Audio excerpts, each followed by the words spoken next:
Bitcoin being bullish in the market. So after the 7-month slump, Bitcoin has seen a total of $65 billion for its ETF asset record. Tron hit record in its third quarter of a revenue of $151.2 million. Hello, darlings. I just got a very sweet compliment this evening, and it's putting me on hype.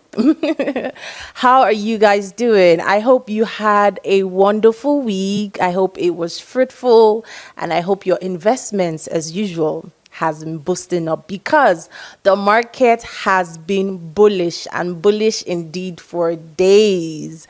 So quickly, there are lots of things we're going to be discussing today. We're going to be having another Crypto 101 class where I will be sharing some basic things you should know about blockchain technology and crypto and the market, and some other things you need to be aware of.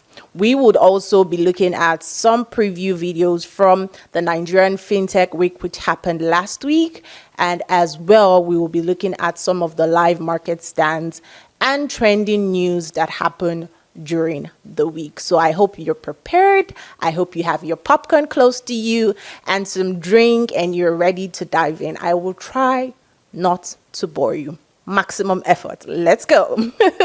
Okay, so first off, let us look at what actually happened during the past week. So maybe like top trends. So first and not least, we have Bitcoin being bullish in the market. So after the 7-month slump, Bitcoin has seen a total of $65 billion for its ETFs asset record.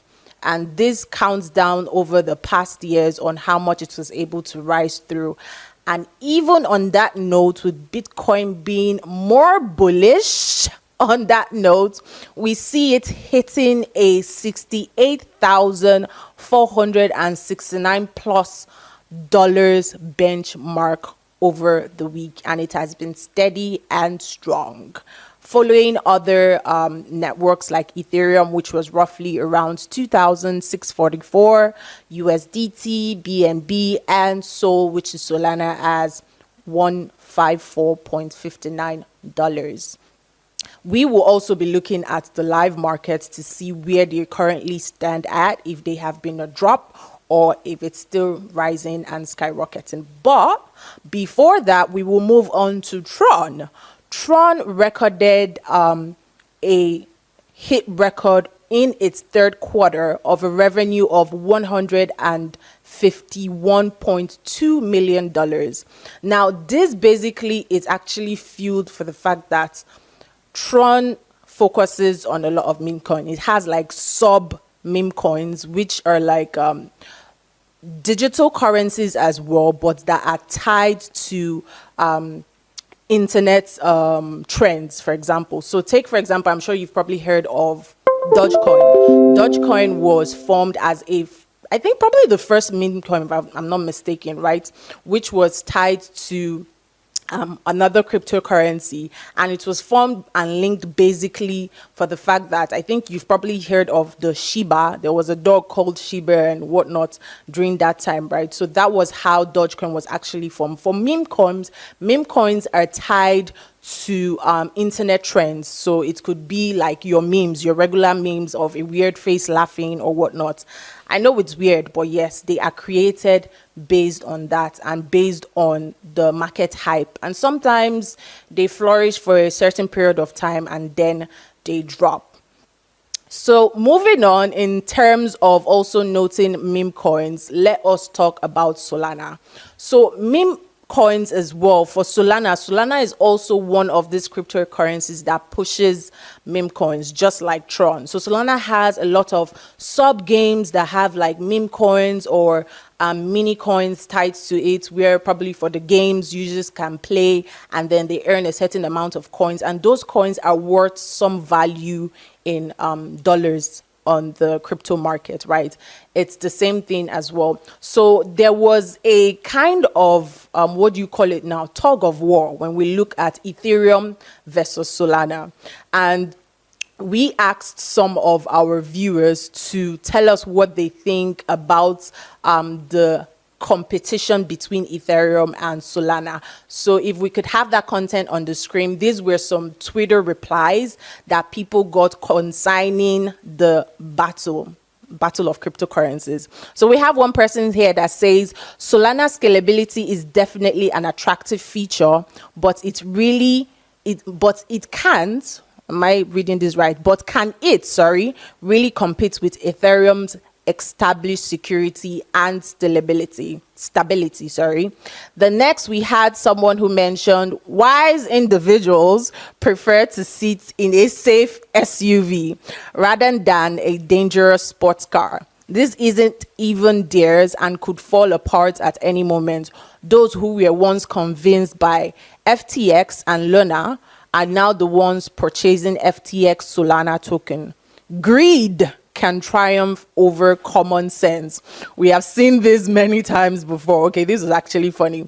And the last person said that he thinks that Ethereum will still be the first altcoin that everybody knows. So my take on this as well will kind of like follow, I think, the first and the last person's comment, because yes, Solana is great, but is it, in terms of security wise, right?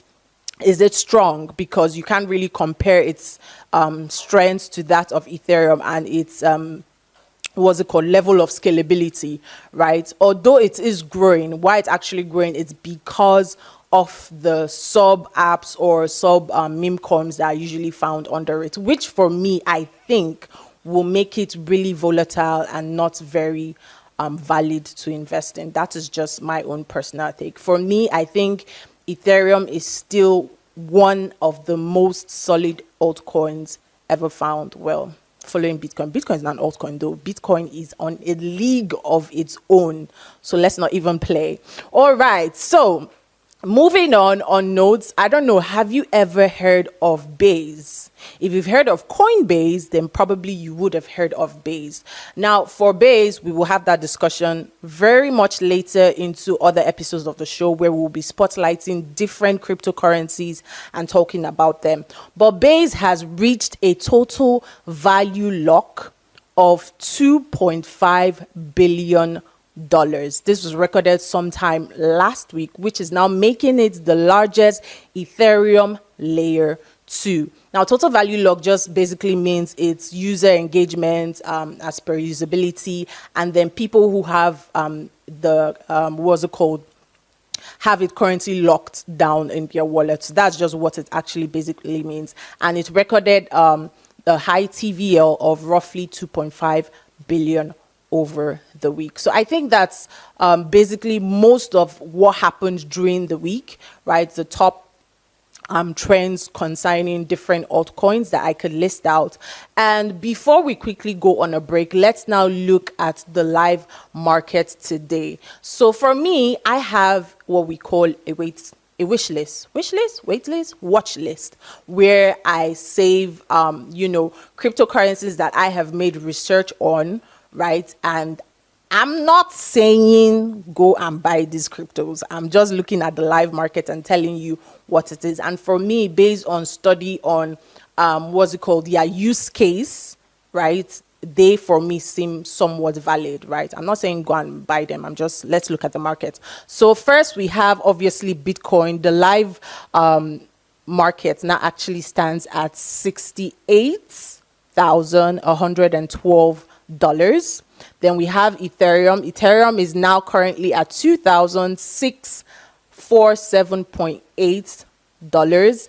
And I think one other of my favorite, which is Avalanche. Avalanche has dropped, but I think Avalanche and Uniswap, they are valid because, well, most of the transactions we have like gas fee are usually made on Avalanche and Uniswap. So in some way, it has a very strong usability case. Avalanche is currently at $27.98, which is actually very fair if you're looking to purchase and hold for a period of while until it actually goes up a little bit. We have Solana at 156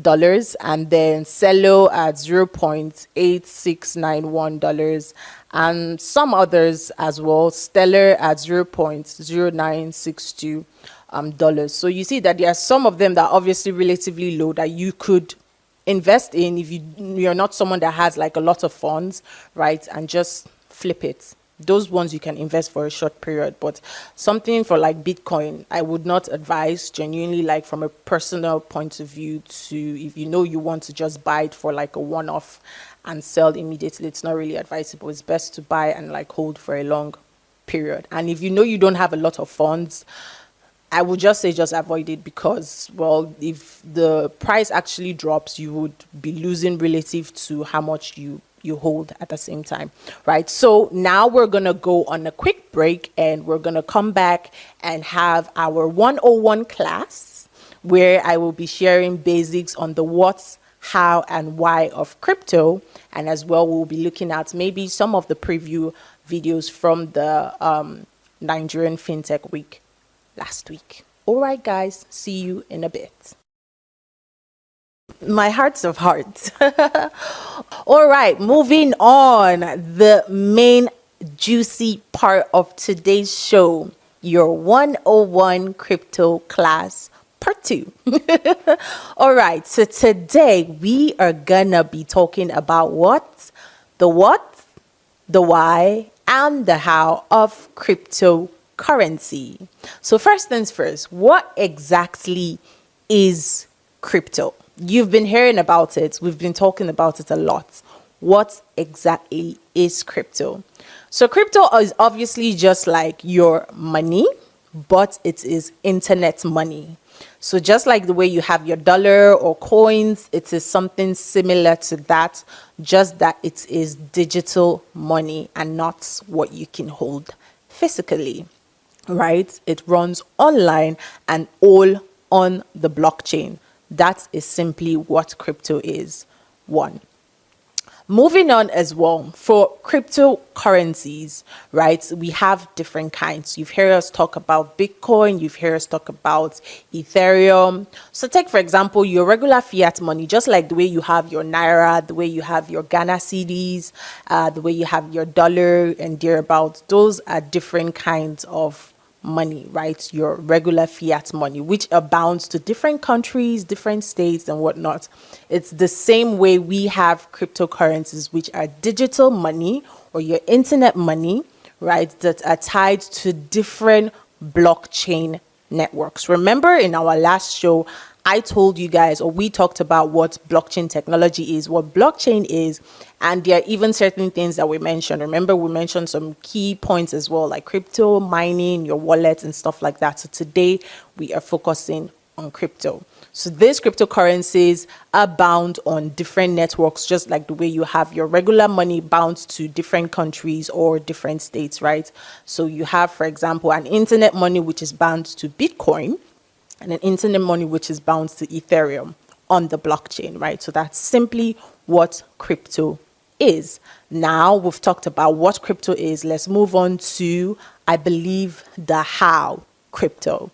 So how do you acquire crypto? So crypto can either be one, bought, meaning you can buy it, or two, it can be earned. So earned in the sense that it could be gifted to you. You could, it could be for your services. You could be paid in cryptocurrencies, right? As well. Those are the two basic ways in which you can get access to crypto. So it's either you're buying crypto or you're earning it by different means. And let's hopefully not illegal means. Nothing illegal here.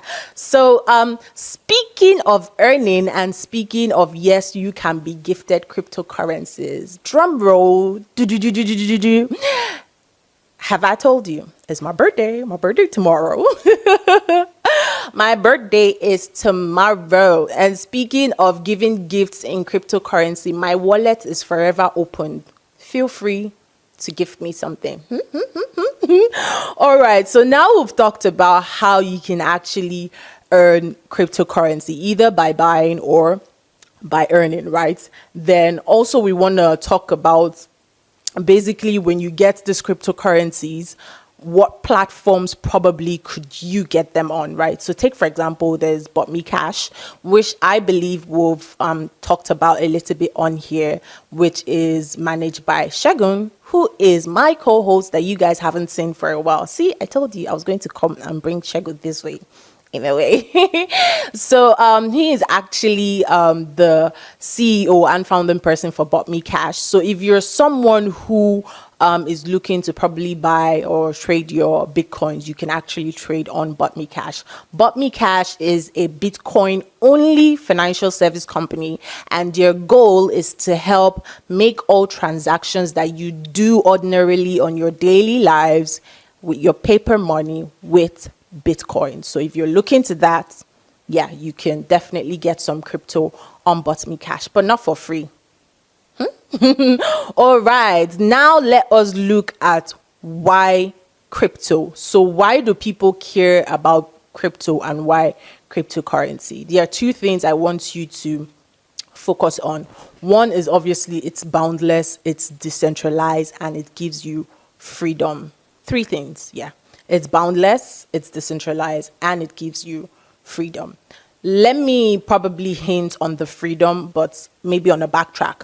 So let's look at it being decentralized. Now, for crypto, in terms of freedom, you can send crypto across different countries to anyone as long as they have a wallet on their phones, their devices. They have a browsing phone, obviously, yes, and they have a wallet, and you yourself also have a wallet that has some amount of cryptocurrency in it. You can transfer boundlessly across countries from one person to another. And especially here in Africa, we have an issue of, take for example, someone wants to send you have like family members in the diaspora or across other countries, right? And they are looking to send you some level of funds. It is usually a struggle because we have that issue of what's it called, a breach between different currencies as the countries are not the same, right? And there are lots of platforms, yes, tied to financial technology that have, come up, and then they are trying to solve this problem. But at the same time, there's always some network issue or an issue with you maybe getting a dollar card on the platform and stuff like that. But with crypto and then with having your wallet, there is freedom across borders to send funds. That is one of the main reasons why crypto. Reason two, let's look at the time frame. So usually there is no middleman involved when you're making this transaction. So there is no bank or one person that has to look through, right? Everything is done on the blockchain. So once you send through, the person immediately receives a transfer of funds as long as all the recommendation has been met on the blockchain, right? And then for it being boundless and decentralized, it puts you in absolute control. Absolute control. Let's take a reference as to what actually happened from Friday, which would be happening to roughly like Monday thereabouts or so, right? That a bank, which will not be named, said they're doing an update on their systems, and apparently people's funds have been locked in it and they don't have access to it. Yes, and your banks are actually meant to secure funds. They are meant for you to actually save, but they don't give you full control in as much as the money is actually yours. They don't give you full control of it, right? So imagine if a case scenario where someone actually had some funds and they wanted to do something really important, and then your bank is running an update system and you don't have access to your funds anymore. You automatically become a beggar.